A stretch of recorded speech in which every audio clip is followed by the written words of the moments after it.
Good morning student. अभी तक मैंने इनकम टैक्स की वीडियोस नहीं बनाए थे, क्योंकि इनकम टैक्स की वीडियो यदि मैं बना देती तो उसके नियम अपने हर साल इनकम टैक्स के बदल जाते हैं। तो पुराने बनाए हुए वीडियो यदि बच्चे नेक्स्ट ईयर में अवधि के बाद देखते हैं तो कंफ्यूज हो सकते हैं, गलत याद कर सकते हैं, गलत सीख सकते हैं। लेकिन कुछ स्टूडेंट्स की लगातार डिमांड पर जो नहीं पढ़ पा रहे हैं, जिनको दिक्कत आ रही है, उनके लिए मैं वीडियो बना के डाल रही हूँ। लेकिन इतना मैं ज़रूर कहूँगी कि वीडियो देखने से पहले आप असेसमेंट ईयर को चेक करना, किस असेसमेंट ईयर के लिए आप पढ़ रहे हैं, उस असेसमेंट ईयर से मेरे वीडियो से कितने संबंधित हैं, उसके नियम को अपडेट करने के बाद ही इस वीडियो से हेल्प लेना। पूरा वीडियो पर डिपेंडेंट होने की ज़रूरत नहीं है। तो इनकम फ्रॉम हाउस प्रॉपर्टी से मैं शुरू कर रही हूँ। तो इनकम फ्रॉम हाउस प्रॉपर्टी में जो पहला वीडियो है वो बना रही हूँ मैं, कंप्यूटेशन ऑफ एक्सपेक्टेड रेंट, अपेक्षित किराए की गणना। वैसे इस वीडियो के नीचे मैं आपको लिंक दे दूंगी जिसमें मेरे हैंड रिटन नोट्स हैं income from house property assessment year 22-23 के लिए, जो पिछले वर्ष के बनाए हुए नोट्स हैं। तो इस साल यदि कोई बच्चा वीडियो देख रहा है तो थोड़े से पहले एक बार किताब में अपने नोट्स को देख लेना कि कोई फर्दर चेंजेस इस साल हुए हैं, तो उसको अपडेट करने के बाद ही क्वेश्चन सॉल्व करना। इनकम टैक्स में जब भी आप प्रैक्टिस करें तो नई बुक ही खरीदना, पुरानी बुक से नहीं पढ़ना है। पुरानी बुक से यदि आप पढ़ोगे तो भी बहुत सारे कन्फ्यूजन्स क्रिएट होंगे जिससे आपको दिक्कत आ सकती है। तो नई बुक खरीदनी है, उसके नियमों को देखना है और फिर मेरे दिए हुए नोट्स को पढ़ के वीडियो समझने की कोशिश करनी है। तो एक्सपेक्टेड रेंट से पहले कुछ मैं ब्रीफ कर देती हूँ कि इनकम फ्रॉम हाउस प्रॉपर्टी में आपको किन किन बातों का ध्यान रखना होता है। तो पहला तो ये है कि इनकम फ्रॉम हाउस प्रॉपर्टी में कौन सी इनकम अपन शामिल करेंगे। जैसे यदि आपने स्टार्टिंग में डिटेल देखी हो तो इनकम जब आप टैक्स निकालते हैं तो उसके लिए अपन जितनी भी तरह की इनकम कमाते हैं उसको हमने 5 भागों में बांटा हुआ है। पहला income from salary, income from house property, income from business and profession, income from capital gain और इनकम फ्रॉम अदर सोर्सेज। उसमें जो दूसरा महत्वपूर्ण हमारा सोर्स है इनकम का, उसका नाम है इनकम फ्रॉम हाउस प्रॉपर्टी, जो हम इस वीडियो की श्रृंखला में देखेंगे। तो कौन सी इनकम है जिसको हम इनकम फ्रॉम हाउस प्रॉपर्टी में शामिल करें, तो उसमें सबसे बड़ी बात मेन ये है कि कोई भी मकान, चाहे वो रहने के काम का हो, आवासीय हो, चाहे वो कॉमर्शियल हो, कारखाना हो, गोदाम हो, दुकान हो, कोई भी मकान और मकान से लगी हुई ज़मीन यदि आपने किराए पर दी है और किराए से आपको इनकम मिलती है तो इनकम हम इनकम फ्रॉम हाउस प्रॉपर्टी में शामिल करेंगे, बशर्ते करदाता उस संपत्ति का मालिक हो। तो यहाँ पे मेन चीज़ आ जाती है कि आप उस संपत्ति के मालिक हो, आपने उसको किराए पर दी हो और किराए की इनकम आपको मिली है, तो इनकम फ्रॉम हाउस प्रॉपर्टी में आपको दिखाना है। पर यहाँ ये ध्यान रखना है कि किराया सिर्फ मकान का या मकान से लगी हुई ज़मीन का ही दिखाना है। यदि आपने केवल ज़मीन किराए पर दी है तो फिर किराए की इनकम या तो बिजनेस प्रोफेशन में या अदर सोर्सेज में आएगी, इनकम फ्रॉम हाउस प्रॉपर्टी में नहीं आएगी। मैं फिर रिपीट कर रही हूँ, मकान और मकान से लगी हुई ज़मीन यदि आपने किराए पर दी है तो इनकम फ्रॉम हाउस प्रॉपर्टी में शामिल करेंगे। आपने केवल ज़मीन किराए पर दी है, उसके साथ कोई मकान बना हुआ नहीं है, तो किराया, यदि आप व्यापार करते हैं तो इनकम फ्रॉम बिजनेस हेड के अंदर, यदि आप व्यापार नहीं करते हैं तो इनकम फ्रॉम अदर सोर्सेज में आपको किराया शामिल करना है, इनकम फ्रॉम हाउस प्रॉपर्टी में नहीं दिखाना है। दूसरी बात, यहाँ पे केवल मकान का किराया शामिल करना है। यदि मकान के साथ आपने कोई सुविधाएं भी दी है और उन सुविधाओं के लिए कोई राशि वसूल करते हो, जैसे आपने फुल्ली फर्निश्ड हाउस किराए पर दिया, साथ में बिजली पानी भी आप फ्री दे रहे हो, आपने वॉचमैन भी फ्री दिया है, लिफ्ट की फैसिलिटी फ्री है, फर्नीचर आपने फ्री दिया है, ऐसी स्थिति के अंदर अपन किराया सेपरेट करेंगे कि कितना किराया तो मकान का है और कितना किराया सुविधाओं का है। सुविधाओं का किराया इनकम फ्रॉम हाउस प्रॉपर्टी में शामिल नहीं होगा, इनकम फ्रॉम अदर सोर्सेज में शामिल किया जाएगा। यहाँ पे हमें केवल अलग करके केवल मकान का किराया दिखाना है। लेकिन यदि बिल्डिंग ऐसी है जिसमें आप मकान का किराया और सुविधाओं का किराया अलग नहीं कर सकते, जैसे सिनेमा हॉल है, तो सिनेमा हॉल में फर्नीचर के बिना सिनेमा हॉल किराए पे नहीं दिया जा सकता, या फिर कोई थिएटर है, रंगमंच है, कोई भी ऐसी जगह जहाँ पे फर्नीचर के बिना आप किराया देना संभव नहीं है और आप ज्ञात नहीं कर सकते कितना किराया उस बिल्डिंग का है, कितना किराया फर्नीचर का है, तो पूरा किराया हम इनकम फ्रॉम अदर सोर्सेज में दिखाएंगे या इनकम फ्रॉम बिजनेस में दिखाएंगे। यदि आपका वो काम व्यापार का है तो तब वो पूरा किराया इनकम फ्रॉम हाउस प्रॉपर्टी में नहीं आएगा। मैं फिर रिपीट कर रही हूँ एक बार, यदि आप न यहाँ पर केवल मकान का किराया शामिल करना है, यदि मकान के साथ आपने फर्नीचर या सुविधाओं का किराया भी वसूल किया है, तो फर्नीचर और सुविधाओं का किराया घटाकर केवल मकान का किराया हमें इस शीर्षक में शामिल करना है। यदि ये घटाना संभव नहीं है कि कितना किराया फर्नीचर का है और कितना किराया मकान का है, तो पूरा का पूरा किराया मकान सहित इनकम फ्रॉम अदर सोर्सेज में या जैसी भी स्थिति हो वहाँ पे शामिल किया जाएगा, हाउस प्रॉपर्टी में शामिल नहीं होगा।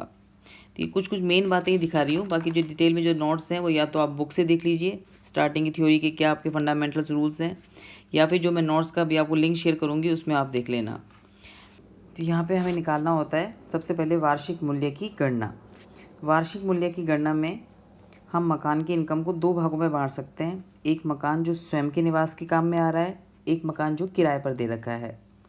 तो स्वयं के निवास के मकान के जो नियम है उसमें यह है कि करदाता कोई भी दो मकान जो स्वयं के मकान के रहने के काम में आ रहा है वो अपना उसका वार्षिक मूल्य अपन शून्य या नील मानेंगे। मैं फिर रिपीट कर रही हूँ, यदि कोई मकान करदाता खुद के रहने के या खुद के परिवार के रहने के काम में लेता है तो कोई दो मकान तक उसका वार्षिक मूल्य शून्य माना जाएगा। दो मकान से ज़्यादा है तो जो करदाता चूज़ करता है ऐसे दो मकान का वार्षिक मूल्य शून्य होगा, बाकी मकान अपन किराए पे उठाए हुए मान के सॉल्व करेंगे। यदि किराए पर मकान उठाया हुआ है तो फिर हमको वार्षिक मूल्य की गणना करने के स्टेप्स हैं। जो चरण है उसमें सबसे पहला जो चरण है वो अपना आता है अपेक्षित किराए की गणना करना।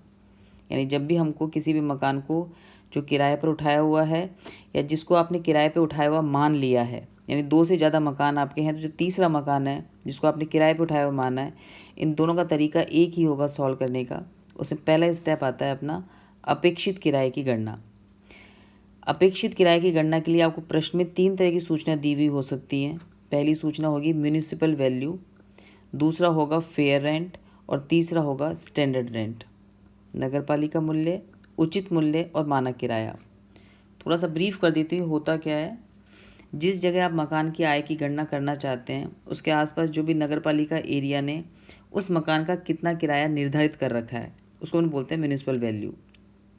नॉर्मल कोर्स में वहाँ पे जनरली लोग कितना किराया वसूल करते हैं, मतलब क्या रेट उस एरिया में चल रही है, उसको हम बोलते हैं उचित किराया। और सरकार ने यदि वहाँ पे किराए के लिए कोई नियम लागू कर रखा है, कोई स्टैंडर्ड रेंट तय कर रखा है कि इससे ज़्यादा किराया नहीं हो सकता, ऐसा यदि वहाँ पे कोई नियम लागू है सरकार का, तो वो जो सरकार ने किराया तय किया होगा उसको हम बोलते हैं स्टैंडर्ड रेंट। तो इन तीन सूचनाओं के आधार पर हम सबसे पहले निकालेंगे अपेक्षित किराया। तो अपेक्षित किराया निकालने के स्टेप क्या होते हैं? सबसे पहले हम म्यूनिसिपल वैल्यू, इसकी तुलना करेंगे हम फेयर रेंट से। जो भी हमारा म्यूनिसिपल वैल्यू है यानी जो भी हमारा नगरपालिका मूल्य है, इस नगरपालिका मूल्य की हम तुलना करेंगे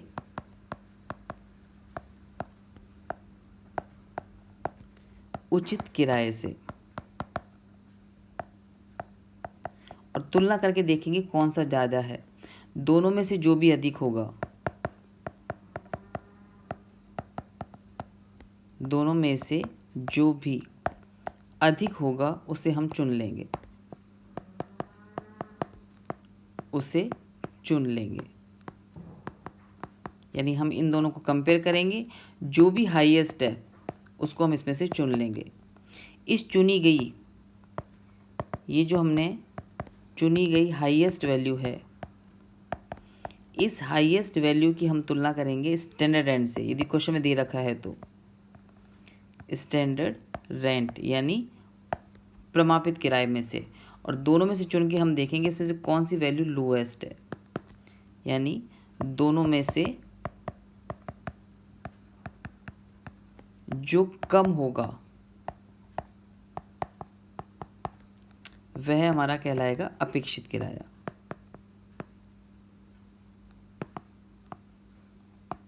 उसको हम बोलेंगे अपेक्षित किराया। तो ये स्टेप है हमारा। सबसे पहले हम म्यूनिसिपल वैल्यू की तुलना करेंगे फेयर रेंट से, चुनेंगे हम हाईएस्ट को। इस हाईएस्ट की तुलना करेंगे स्टैंडर्ड रेंट से, चुनेंगे हम लोएस्ट को। हाईएस्ट और लोएस्ट जैसी सिचुएशन होगी वो हमारा कहलाएगा अपेक्षित किराया, एक्सपेक्टेड रेंट। अब एक बार मैं छोटा सा एग्जांपल लेके समझा देती हूँ उसको करना कैसे है। जैसे यहाँ पे एक एग्जांपल दे रखा है इसमें हमें कुछ मकान दे रखे हैं और आपको निकालना है कि इसका अपेक्षित किराया कितना होगा। तो जैसे हम फर्स्ट हाउस ले लें, तो फर्स्ट हाउस में हमारे पास केवल 2 ही सूचना है यहाँ पर। एक सूचना है म्यूनिसिपल वैल्यू जो दे रखा है यहाँ पे हमको 10,000, एक है हमारा फेयर रेंट जो दे रखा है यहाँ पे हमको 12,000। तो चूंकि यहाँ पे 2 ही सूचना है और हमारा नियम कहता है कि इन दोनों में से किसको चुनते हैं हम, इसको चुनेंगे हम हाईएस्ट को, इसमें से चुनेंगे हम हाईएस्ट को। तो यहाँ पे हाईएस्ट आपका आ रहा है 12,000, तो ये हमारा हो जाएगा अपेक्षित किराया। अब सेकेंड हाउस देखिए, तो सेकेंड में सेम सिचुएशन है, म्यूनिसिपल वैल्यू है इसमें 24,000, फेयर रेंट है 25,000। तो जो भी हाईएस्ट है, तो कौन सा हाईएस्ट है यहाँ पे हमारा 25,000 हाईएस्ट है, तो यहाँ पे भी हमारा आंसर हो जाएगा 25,000। थर्ड हाउस में 3 सूचनाएं हैं। यदि हम यहाँ पे थर्ड हाउस सॉल्व करते हैं, तो थर्ड हाउस में हमारे यहाँ पे 3 सूचनाएं हैं। पहला है यहाँ पर, सबसे पहले हम कंपेयर करेंगे म्यूनिसिपल वैल्यू को फेयर रेंट से। तो म्यूनिसिपल वैल्यू है यहाँ पे 20,000, फेयर रेंट है 18,000। किसको चुनेंगे, अभी क्या बताया था मैंने, इसमें से चुनेंगे हम हाईएस्ट को। तो यहाँ पे हाईएस्ट है हमारा 20,000 रुपये। इसकी तुलना करेंगे इसके बाद हम स्टैंडर्ड रेंट से, प्रमापित किराए से, जो है यहाँ पे 25,000। जब हम तुलना करते हैं प्रमापित किराए से, तो चुनते किसको हम, यहाँ पे हम चुनते हैं हाईएस्ट को इन दोनों में से। लेकिन जब आप तुलना कर रहे हैं प्रमापित किराए से, तो हम चुनेंगे लोएस्ट को। तो यहाँ पे लोएस्ट वैल्यू कितनी है 20,000, तो ये कहलाएगा हमारा एक्सपेक्टेड रेंट।